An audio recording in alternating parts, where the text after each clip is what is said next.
very much for joining our newest edition of the WeRobotics webinar series. As a quick introduction, just to set the context, if you are new to our series and to WeRobotics, WeRobotics is a local first organization, and that means we work to shift power to local experts by working with them to expand their expertise and their opportunities based on their priorities. And we believe that ultimately local leadership is a lot more important for positive social change than any technocentric solution alone. So we've co-created the Flying Labs model to help shift power to local experts. Flying Labs are local knowledge hubs that are run entirely by local experts who we train, equip, and support as and if needed. And increasingly, Flying Labs are training other Flying Labs, and indeed, they are increasingly partnering with each other directly on joint projects.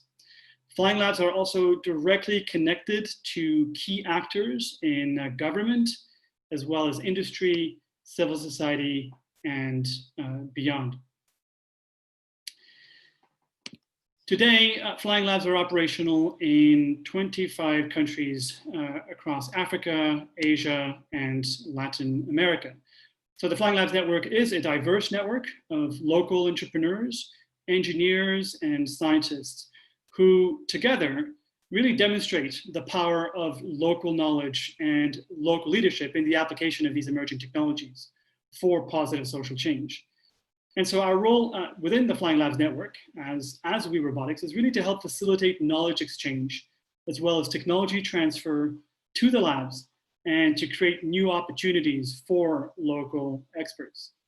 And we do this through our 4 sector programs that are all directly tied to the Sustainable Development Goals. So with our environmental program, we use this to help transfer expertise and opportunities to Flying Labs that are being asked by local partners, clients, government, international organizations to lead projects having to do with climate change adaptation or agriculture and so on. As part of our public health program, we work directly with Flying Labs to enable them to lead cargo drone projects, including both the delivery of essential medicines as well as the use of delivery drones to collect patient samples for testing purposes and beyond.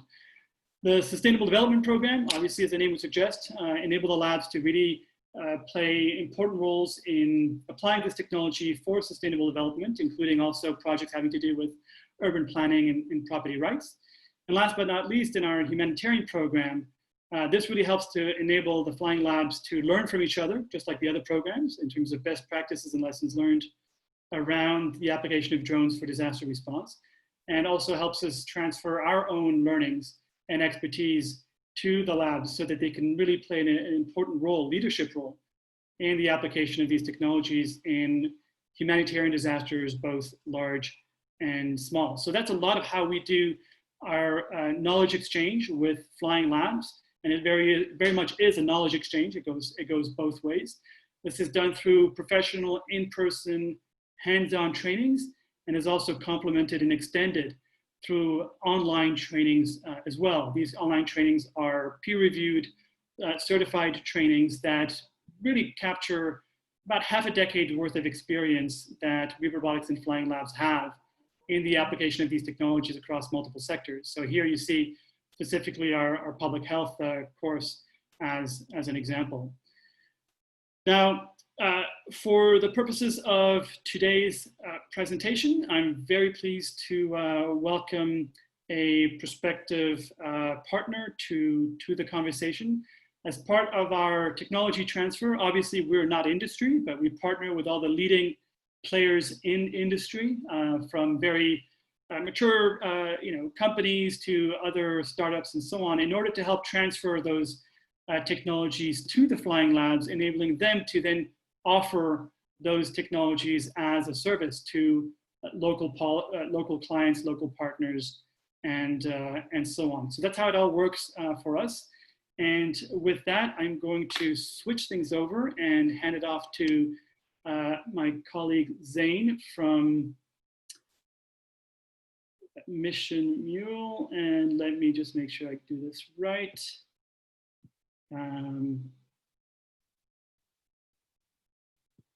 Just a second. Nope, that's not Zane.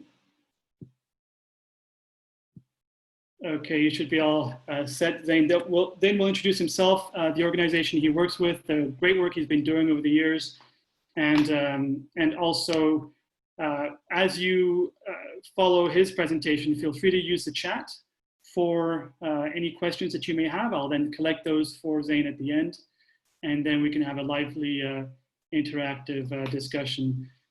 Zane, how's it going with the slide sharing? Hey everyone, let me see, sharing it now. Perfect. Is it working? Yeah, perfect. Excellent, thank you. Yeah, so thanks for having me. For everyone who's not familiar with the work that my company does, I'm one of the founders of Mission Mule, and we are using UAVs in sort of a non-traditional way. It's called the Data Mule system. And what that is essentially a way to use drones as an alternative to hiking over land or patrols or that sort of thing, for picking up data from camera traps, from data loggers, from microphones in the field, and then bringing it back to somewhere that's easier to get to. So let me start this presentation here.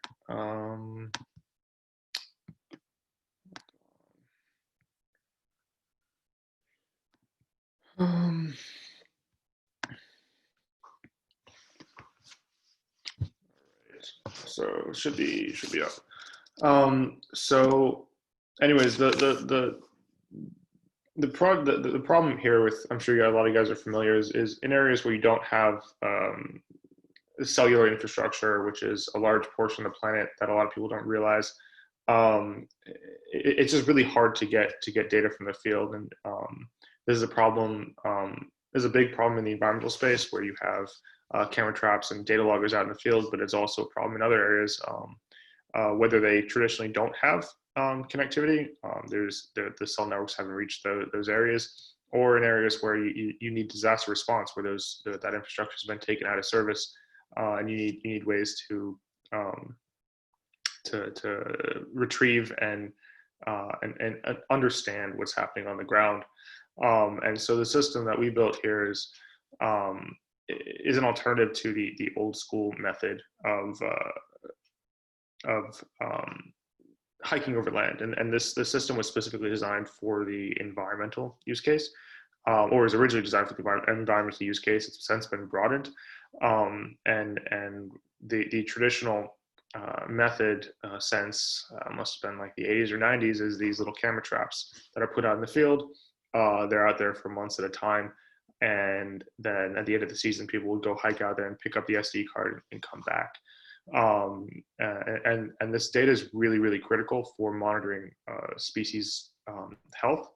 And so each individual camera trap isn't going to tell you all that much, but when you have a grid of camera traps over a large area, you're able to interpolate the health of any individual species in that area based on very standard statistical models of how often these animals are captured by these cameras, over what area, and you can get pretty accurate understandings of animal populations. And the challenge though is that because the way that these grids work, you need to be able to access some really hard to reach areas, whether that's in the middle of a lake, like an island in the middle of a lake, or on top of a mountain, or in places that are otherwise hard to reach, whether that's because it's just hard to get ground access to areas, or for example, a deployment we're running right now in Southern California.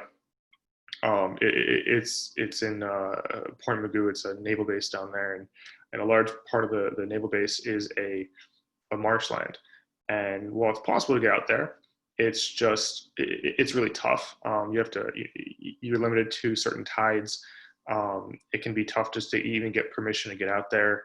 And so the system that we deployed is making it easy to regularly monitor tern populations, which is a bird species, which are breeding out there, and they use these huts in the marsh for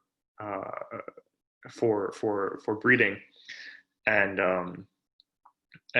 the traditional way that they monitor these, and they were, you know, to even know if they were using these huts and whether the animals were around or not, they'd only know at the end of the season when they went back and got their camera traps that were inside the huts. And so what we're doing is making it possible to, every 2 weeks we're flying out there, we're picking up the data from these sites and flying back to get really up to date information. And so you can look at the drone as a mule. So it's really sort of does a physical transport mechanism, the same way that you have delivery drones that are just delivering packages. What we're doing is we're picking up packages of data wirelessly from the ground as it circles overhead and then flying home. So the basic way the system works is it's all autonomous. I'm sure you guys are very familiar with that. And the system we're using is a VTOL plane, so you don't actually need any kind of runway or hand launch or anything like that. It's very, very autonomous. You only need about a 3 by 3 square meter patch of land that's clear to be able to take off and do the flights. And so what happens is you program in the GPS coordinates of the system of each data station, the ground terminals. It'll fly to the stations, it'll circle overhead, it'll download the data, and then it'll move on. The way the system works is it's actually, we have a 2-pass data deletion system in there because in case something happens to the drone in flight or on the way back or what have you, or you just happen to lose the data, the system, it has the ability to clear the data, but it'll only clear files that have been that are commanded to be deleted. And so the way that works is as soon as it downloads a file from as it's circling overhead, it'll mark that file as downloaded, and then on the next pass, unless you command a re-download of that data, it'll delete that file. And so what happens is you can actually maintain a reasonable amount of data on the field, so you don't end up filling up an SD card and having to go out there and access this site anyways. And so you can keep it as fully as autonomous as possible. And so you can do multiple sites on a single flight, and then it'll just come home on a pre-programmed mission using it as a standard flight planner. So just to give you sort of an idea as to like the area and the scale that we've been doing these flights, this is an area in southern Arizona that we were out doing a deployment at. I'll go into more detail later in the webinar, but this is an Air Force base in southern Arizona where we were helping to maintain monitoring over watering sites in the desert. And so this is actually one of our closer flights, which was one way, I believe, 3 kilometers in distance. And just because of the terrain, it's that hike would have taken, I believe it took like about an hour or 2 to get out there the first time, just to set up the equipment. And we were doing 5 sites from 5 different locations from that single site on like kind of a star pattern. So for an overview of what the system actually looks like in practice, we're using the VTOL plane from Bird's Eye View. They're a US company making commercial grade UAVs. And they've been around for a while, and they're pretty battle tested and pretty reliable. They're used a lot. The Forest Service, the U.S. Forest Service, uses them a lot for aerial surveying, and they're in the they're pretty frequently used by that. And so we're actually tapping into that same ecosystem, and we built our system. We originally had it as built in an integrated platform when the system was originally prototyped, but since we built it out into a payload, which means that the same UAV can be used for other use cases, for aerial surveying or for deliveries or for whatever. And so it's really just another payload for the system. And this is the plane itself has about a 40-kilometer range, about a 60-minute flight time, 30 to 60-minute flight time, and and so it can really reach some very, very remote areas. We had one flight where we, because we had special permission from the Air Force to do beyond line of sight flights, we were doing, one of our flights was about 10 kilometers one way, and at the end of it, it would dip behind a ridge and do the download. And it was very, very nerve-wracking the first time that happened, because the plane, you couldn't see it, you couldn't hear it. You had telemetry until it dipped behind the ridge, and everything worked fine. But it was it felt very, very, like, very cutting edge, because I don't know of anyone else who's been able to do a flight like that legally. People have done it,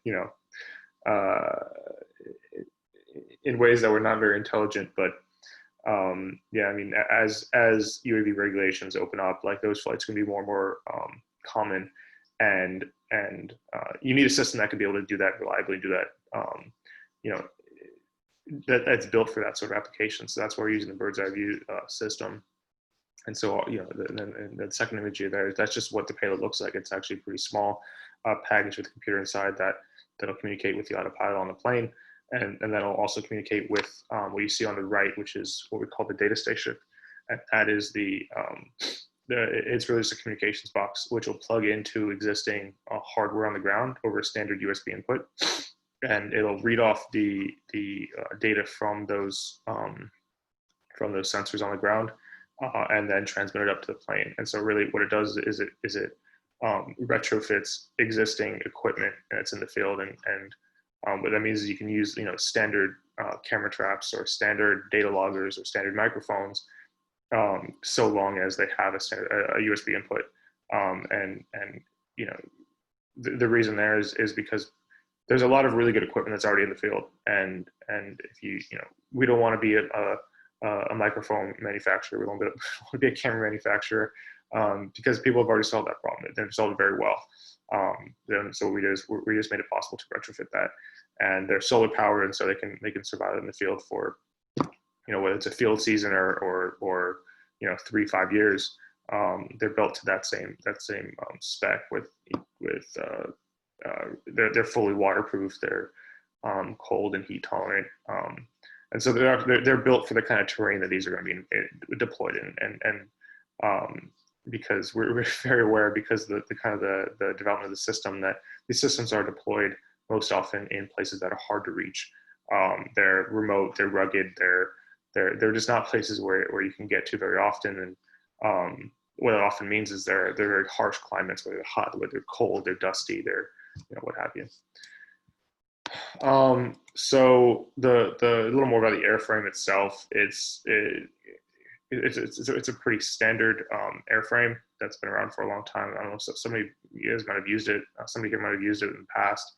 The Birds have used a pretty good company, and they've been really responsive. And we worked with them to really directly integrate our payload, to be very closely tied with their system, and they've been really supportive of the concept. And it's obviously very different than the standard camera payload or something like that. But they've been supportive in making sure that they would work with their system, and because their system was actually originally designed for surveying, because what happens is it'll take off vertically and it'll transition to forward flight, and it was done that so it could fly up and down a field and do really high quality surveys, but that also means that it has a really long flight time, a really long range, and so we're kind of building on top of that, instead of reinventing the wheel there. So the question kind of comes is, like, why does this matter? And there's kind of 3 main benefits of the system over the standard method of just hiking out there, picking up SD cards or manually accessing equipment. And the obvious one is just speed. You can actually get out to sites that would otherwise take multiple hours of hiking in rugged terrain. You don't want to be out there with dangerous animals or dangerous, just places where you don't want to put boots on the ground where you don't need to. For example, one of the sites we were flying out at in Arizona was a 4-hour round trip hike that was reduced to a 30-minute flight. It was a 4-hour round trip hike, including climbing up halfway up a mountain, which was it was a lot. And so we just that's what these systems are made for. And it's kind of the stupidly simple solution of, instead of hike, fly. We're kind of, we're proving out that that's possible. And the second one is just frequency. And so the standard method for getting these systems, especially when they're in habitats that is hard to access frequently. For example, we have a system in a bird colony. You can't get out into the bird colony to get these systems, to get the data, but you still need the data to be able to monitor the health of the population, the health of the fledglings, and be able to mitigate if necessary without actually disturbing the colony. What happens is, if you disturb the colony, the birds flee the nest. You have seagulls that come and they'll eat the fledglings, and so you need to be able to monitor them without scaring them. And so by flying up high, they're pretty unresponsive to that activity, so we're able to do that. And the last one is data quality. And one of the issues is that oftentimes people deploy sensors out in the field and they'll realize at the end of the season that they were configured wrong, or they were just faulty, or this or that. And by having a way to actually regularly access the data, if there is a problem, you can know about it, you can mitigate it before you lose a significant quantity of data. Whereas the alternative is, the end of the season, you realize, your camera was set to a higher setting than normal, and you filled up the SD card in a matter of months, and then then you stop recording data, or the batteries were dislodged slightly, which is a very common problem with these camera traps, and they just didn't record any data. And so having a system that can actually access the data regularly can make that known. And so just for sort of a visualization of what this system does in terms of the speed improvement here, is when you're hiking, it's possible to access a lot of these systems. It's hard, but it's possible. But when you have many of these systems in the field, it becomes the job of many people to just hike out there and get the data. They're not analyzing data, not really doing anything with the data. They're just manually picking up data. And what the system does is it makes it possible for a single person to cover a lot more ground.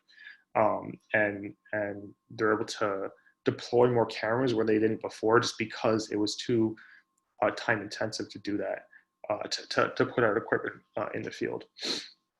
And so the system was originally built for camera traps, but there's a lot of other applications that come about with other ground sensors, whether that's a microphone, whether that's some kind of weather station, or this or that. Basically, being able to have an eye on the ground in the field is a very, very powerful thing, especially for a lot of remote areas. So, kind of to give you guys a concrete example of how this system actually works in practice. We're in the middle of or sort of actually finishing up now a pilot deployment with the US DoD, and the DoD manages actually more land than the National Park Service in the US, in the continental US, and so on behalf of that, they're tasked with managing that land and making sure that the species are protected, and just doing general stewardship over land. But you're also operating in a context where a lot of the areas are hard to get into, whether you're doing training activity, it's just hard to access these sites, or you just have a small team over a very large area. And so we were working with the Bering Goldwater Range in southern Arizona. It's 17 million acres. They had a team of 10 or so people that were tasked with monitoring that, and it became very, very tough and very time consuming. To get anywhere is a couple hours drive in a car. Rearranging your organs in a Jeep, it's a whole ordeal. And so they came to us, and they wanted to use our system to make that easier, to reduce the time to collect images, and by reducing that, make it possible to expand their reach to areas where they weren't able to regularly put sensors in the past, and monitor for example, two of the sites were monitoring for Bighorn sheep, which is an endangered species in the southwest US that that only lives in very specific mountain habitats in the desert.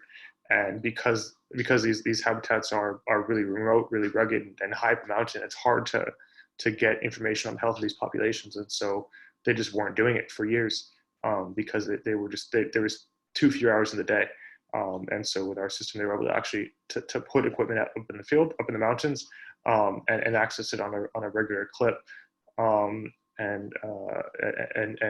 get some of the first photos of these populations in years. And so this site here is actually, this was one of the Bighorn sheep populations, and you know, see how expansive this terrain was. It's hard to really wrap your head around it without you know, actually being out there. And I'm sure a lot of you are doing the work in these areas all across the world, that you know, in rainforests around the world, or deserts or wherever. These places can get very remote very fast, and you quickly lose connection, you quickly lose power, you quickly lose really any sort of semblance of digital technology. And when you don't have that, you can't put out modern equipment. And so, you know, the system that we're building makes it possible to retrofit these areas and put out equipment in the field and maintain a constant link to them, or a regular link to them. So just in terms of what the system did, this was from our deployment last summer. This was a site that was a 4-hour hike round trip, reduced to a 30-minute flight. You can drive out to, there's a road that would come in just down in that valley, and then you'd have to hike all the way back up. And you know, the flight itself was actually very, very short. We were able to increase the data collection to every 2 weeks throughout the field season versus a single time at the end of the field season. And as part of that, we were able to identify systems that had gone down. One of our systems, and the systems of the standard method, because this was sort of a cost comparison, was taken down by animals, which is actually fairly common. Sometimes you'll have animals like peck at the cameras, or you'll have animals knock down the post that the cameras are mounted on. And when that happened, we were able to actually identify those systems within the 2-week period, and get them back up, and also get the system back up for the team that was doing the standard data collection alongside us, and make sure that, you know, you don't lose a whole field season just because something happened in the field and you didn't know about it. So the system actually started a while back, that Patrick was aware of back in 2015, which feels like forever ago. And it was a UAE Drones for Good competition, where it's just, you know, using drones for things that are not bombing people, which is what a lot of people think of when they think of drones. When they think of bombing people, or they just think of these little DJI things that, well, you can take a selfie, and that's about the extent of their value. But the concept was that drones are actually a very powerful platform if they're used in interesting ways, and whether that's, you know, aerial surveying for you know, humanitarian purposes, or whether that's, you know, picking up data, or whether that's delivering blood, or there's all these different applications that use UAVs in ways that, like, you just couldn't do before, and that's often just comes down to being able to fly over land, instead of hiking or walking. And so I just want to leave it here and open up to questions. I know that a lot of you guys are probably working in very, very, you know, different areas and different applications, and just I just want to, you know, see what kind of questions you have for, you know, how the system could actually, you know, help you guys make your lives easier and extend the reach of your work. Thank you very, very much, Dan. Great overview. And I never thought I'd hear the words U.S. Department of Defense and endangered sheep in the same sentence. It just made my day. That's phenomenal. Thank you all for joining again. If you have any questions, feel free to either unmute yourself and share your question verbally here. Otherwise, feel free to also make use of the chat, whichever you prefer. And I know we have a number of Flying Labs as well who've joined us. So do speak up. You know, this webinar is really meant first and foremost for you to get to know the technology better. And if you feel like there's a need in your own countries, whether it's nature conservation, other applications that you're involved in across the social good space, now's the time to ask your question. We could really look into doing a collaboration with Mission Mule to really help expand the positive social impact that drones can have in your own country. So I will give it a few seconds. We've got a comment and a question from Gael. I have a question. Thank you, Gael. Did you do a comparison with a satellite link solution? Yeah. So the satellite solution it's often very expensive, and so you're talking about the very low bandwidth links. You can use Inmarsat or Iridium or those sorts of things, and you end up usually they average out to about like $3 per kilobyte of data, which is fine when you're talking about low sensor data. So if you're talking about temperature probes or humidity sensors, that sort of thing. But when you're talking about imagery data, which is a very heavy format data, or even high frequency sensor data, like if you're trying to measure the temperature data on a specific valve at 1,000 times per second, that quickly adds up to megabytes to gigabytes of data per day. And to be constrained by the cost of satellite means that you're often compressing data down into very low resolution formats that don't really give you the sort of resolution that's often required for these areas. And the system basically makes it possible to not have to worry about bandwidth. The limitation is just in terms of flight time. If you have a large amount of data, it might take longer to circle and download, but the worst case is you just have to replace the batteries and swap them out when it comes back and lands and send it back up again to pick up the rest of the data. Versus if you're trying to do the same system over satellite, it could cost thousands of dollars a month per system, just because of the heavy nature of imagery data versus other types of sensor data. Great, thanks very much for that, Zane. I've got another question here, but I might preempt that with one of mine. Sure. And definitely get to all the others in any event. So one of the challenges that we've had as WeRobotics in humanitarian projects, some of our partners have had, as well as I believe some of the flying labs have, especially when they're working in rural areas. I know, for example, Peru Flying Labs has done some great work on disaster response after major flooding in the northern part of the country, where they're often the first to actually deploy before even the National Disaster Management Organization. And then they're out there doing this work and sitting on gigabytes worth of aerial videos, aerial photos, high resolution, and there's just not the connectivity to then share that with other partners who are in that affected area, but potentially have a more solid connection. What would be the easiest way if I have got an SD card, 64 gigs of high resolution aerial videos, aerial photos that I need to get back to base camp and 10, 20 kilometers away? Yeah. What device would I want to connect the SD card to in order to make it possible for your drone to be able to upload that imagery, that video to your platform? And also, what kind of time are we talking about? If I've got 60 gigabytes worth of aerial data that I need to get back to base camp, does that drone have to circle ahead for 5 minutes, 20 minutes? Can you give us a sense of that processing? The Yeah, so on the right of the screen, the data station we have there, the top cable there is going to a solar panel. The bottom cable is going directly to the camera trap. That cable is actually just running over standard USB. And the way we actually test the systems, instead of connecting to a regular camera, we connect a flash drive, like a USB flash drive to it, because it operates the same way so far as the data station sees. And so if you're trying to load some sort of non-standard imagery, especially when you have direct access to the data station, it's possible to just plug in a standard USB stick and use that as the ground sensor, so to speak. When you're talking about transmitting like 60 gigabytes of data, that can be tough, because the link as it stands right now is about 2 megabits per second, and so it would probably take a few flights to do that. And we're currently in the process of building out a second system, and we're hoping to at least double or triple that data speed by using some more recently released communications hardware. Yeah, I mean that kind of data would be tough.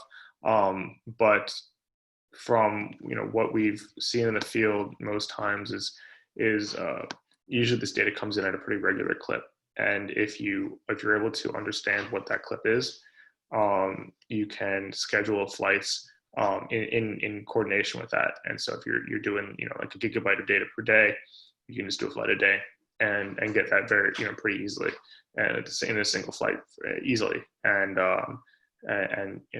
especially if you're talking about humanitarian sort of use case, just have a flight scheduled every day at a specific time, and someone on the ground can just be sitting there with today's data on a flash drive connected to one of these data stations.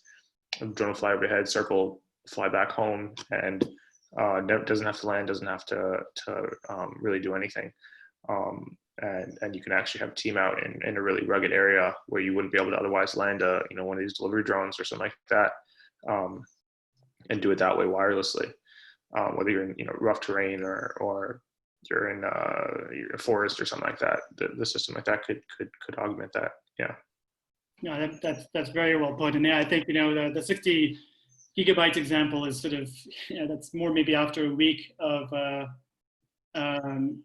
multiple aerial surveys as well. So yeah, if the tempo of the data collection was a kind of a daily, at the end of every day, the drone would fly up, pick up a few gigabytes, come back, and you do that regularly. And of course, there's also the opportunity of compressing some of the data even before transmission, and then enabling also inviting the field team to also prioritize what data should be shared first. The aerial videos, that tends to be helpful for communications and initial visual analysis. But ultimately, we've also found that just having 360 panos that are much lighter than the 10 minutes of aerial videos can do the trick. And then otherwise, just prioritize the aerial photos, or even just ortho photos as well, already processed. So so they're definitely already, even before getting to something that we can do 60 gigabytes uploads, that may be a while away, but it's we don't need that much. And like you said, there can be a much more frequent data collection as well. So that makes a lot of sense. I'm as excited about your tech as I was 5 years ago. I really are onto something. So we have a comment and a question from Nita. Thank you, Nita. So I believe Mission Mule is doing amazing work. I think they're interested specifically, how do you end up working with DoD? What kind of challenges do you face in working with? Obviously, if you're working on these, highly sensitive in terms of military areas, how do you actually do that kind of work? Yeah, it's easier than you'd think. The people are very surprised when you hear like the DoD is doing this environmental work. They have a concept of the DoD is not caring about that at all. And for a while that was very true. A lot of the work, the people I work with, a lot of what they do is basically cleaning up after, just basically trashing landscapes.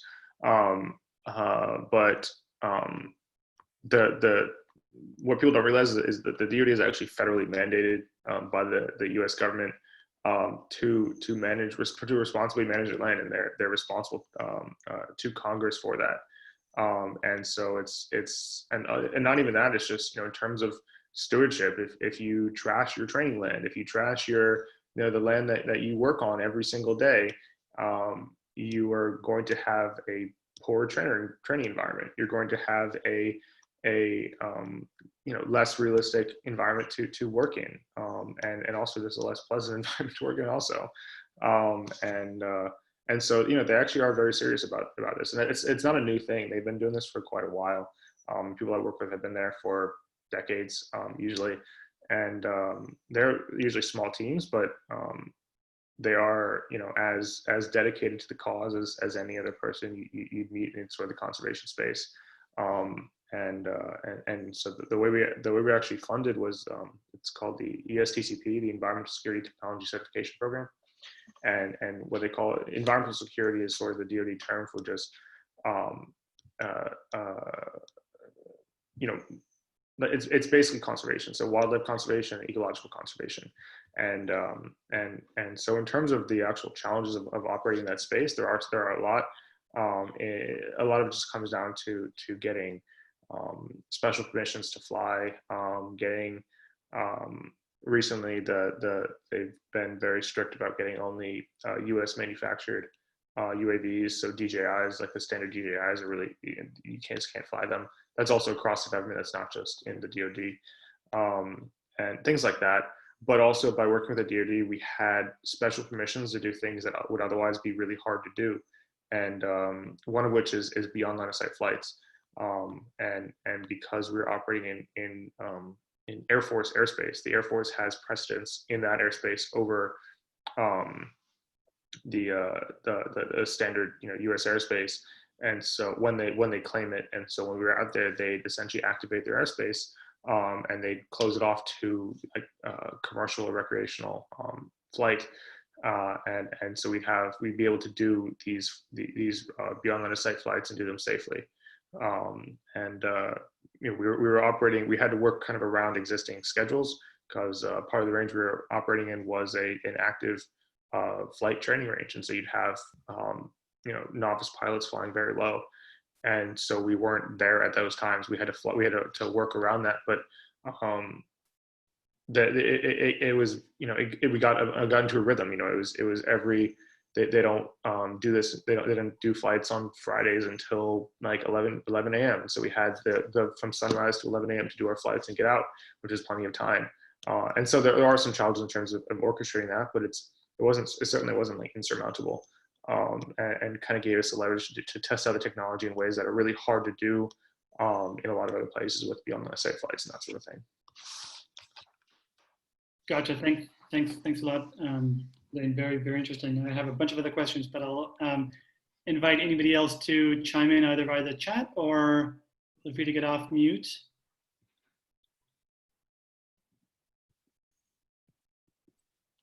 We have another about 10 questions, 10 minutes. As you're maybe formulating your questions, I might just follow up with a couple others of my own. A number of the flying labs have access to some of the larger drones, like the Matrice, the DJI M600. So industrial, very mature, very reliable drone. A number of them have been using the M600 for delivery of medicines and collection of patient samples and so on. How easy would it be to use your platform using another type of drone? I mean, the core technology would be pretty similar. It would be just a matter of actually integrating with the DJI system. I know that the DJI does have a pretty advanced developer portal. And so we'd have to work through that and understand both the hardware connection, so the actual mounting platform that DJI uses. I believe they use a pretty standard mount, and then the communication between our system and the DJI autopilot. And so the system just needs to be able to tell the drone when to continue to loiter over a specific spot, and when it's done downloading to continue on. And so it certainly is possible, and especially if there's someone from one of your teams is interested in helping out with that integration. A lot of our code is open source and is available for anyone to do that sort of work, and we'd be happy to support that. It would take a bit of integration, but it's certainly possible. And the core of the system would remain pretty similar. Just be that interface layer. The way the payload would talk to the data station would remain the same. The way the data station would talk to the payload would remain the same. Just be that one link between the payload and the UAV. So yeah, it certainly is possible. Very good to hear. And on our end, within WeRobotics, there is a dedicated engineering team, and they've been working with the M600 for a couple of years and actually repurposing it into a cargo drone, which ended up not being as trivial as we might have hoped. But it was somewhat painful in some times, but we also had some great support from DJI itself to figure things out and find some workarounds. So the team was able to develop its own software for cargo drones, add its own kind of cargo drone add-on in terms of electronics. So that experience potentially might be helpful if, I'm speaking here as well to Flying Labs, but to anybody else who may already be using M600s or have access to M600s, if you're interested, if you're already using that for data collection, meaning mapping or aerial videos, and you want to repurpose it into a cargo drone, that we can already do, and you may be able to then repurpose it even more into a kind of a data mule, as Zane described as well. Right. So definitely keep that in mind. We have a follow-up question from Patrick McKay. Have you contemplated actually landing the drone to do a data upload rather than maybe just loitering? Yeah. I mean, that was always a concept. The challenge though is that one, you're gonna lose telemetry link basically anywhere you do that. And the second, it's very tough with terrain, and so you'd have to be able to make sure that your little square plot of land is still open. And when it's in remote areas, that it can quickly become overgrown, and you don't want to land in tall grass. You're gonna mess up the motors on your UAV, and it's just not going to come home. And so the reason why it's sort of strictly wireless is because you avoid a lot of those challenges, and you make it possible to not have to land, not have to really have anything but open sky above the data station. And you can do that. It basically simplifies the whole concept a lot more. Very good. That makes sense. I suppose as well, if you are using one drone to collect imagery from a number of different of these sensor stations, you don't want to have to land a dozen times either. Right. And also just in terms of this platform that we're using, the bird's eye view, hovering is about 3 times more power efficient than flying, and so you only get a few minutes of hovering versus 50-60 minutes of fixed wing flying. And so if you're constantly landing and taking off, you can quickly deplete your battery. And the system is really not designed for that. It's designed to take off and land vertically, and you're only in that mode for maybe a minute or two in total throughout the flight. And the rest of it's in fixed wing, which is a much more efficient mode to fly in.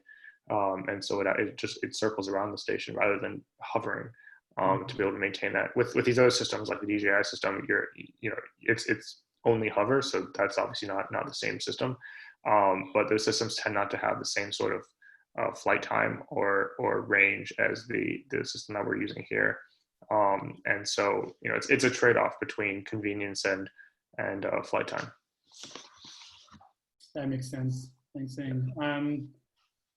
We'll have a couple more minutes. I know people want to not be late to other calls or meetings that are happening right after this one. If you have any other question, please chime in now. If not, I will close with one last question and then wrap up. Actually, one thing I just remembered from the previous question about the satellite uplink.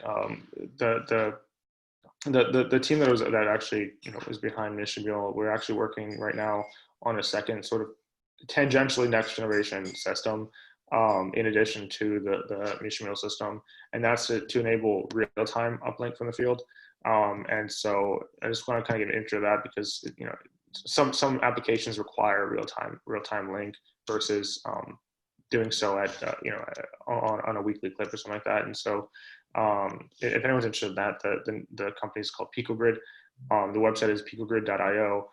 You can reach out to me at the same email here at Zane@Missional, and I can get you in touch. And what that is it's using satellite broadband, but making it possible with the challenge there is it's very power intensive and requires a very substantial terminal to be able to support that.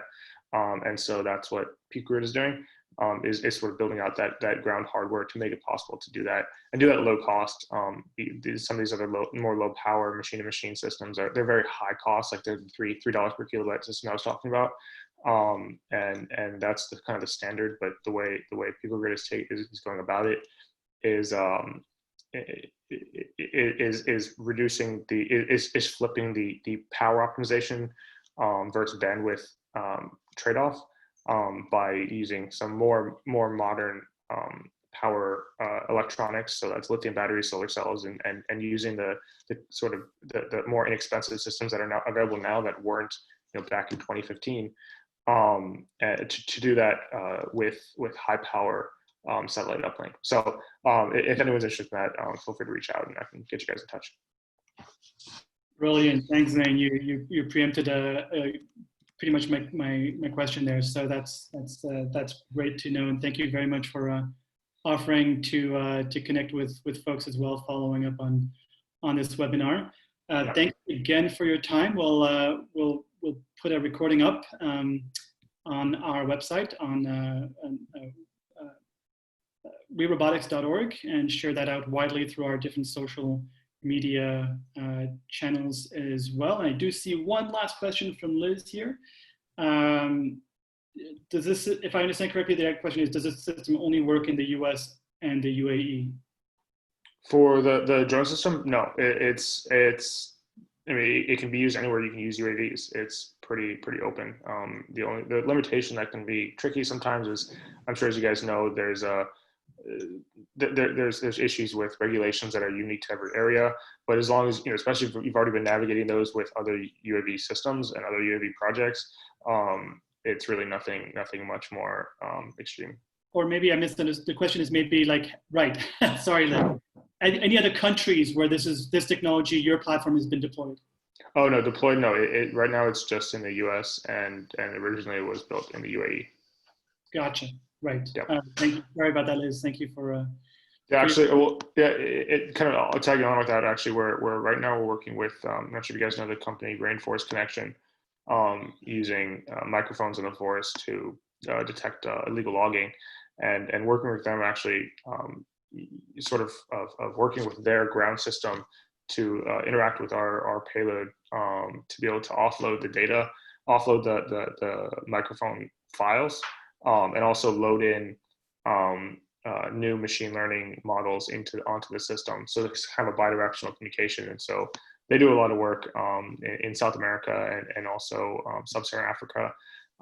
And so, hopefully we'll be getting our systems working together soon, getting our systems out in the field in one of those areas. And so, I think there might be a good collaboration there between, us, Rainforest Connection, and then, maybe someone in the call here or someone you guys know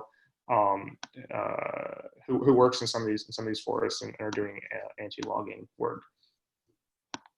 Right on. That's great. Thank you for adding that application as well. Super stuff. And I see that there was Ruchi from India Flying Labs here. There's also Adewale and Tina also, Uganda, Zimbabwe. So folks, definitely get in touch with me via the Flying Labs Slack platform if you want to follow up. And of course, by all means, reach out to Zane directly. And anything we can do at WeRobotics to support a collaboration, that's what we're here for. So thank you again, Zane. Really appreciate you getting it early. Great work. Big fan, and we'll be sharing this recording widely, so we get mileage out of that. Thanks for your time. Thank you everyone for joining. Awesome. Thanks everyone. Bye.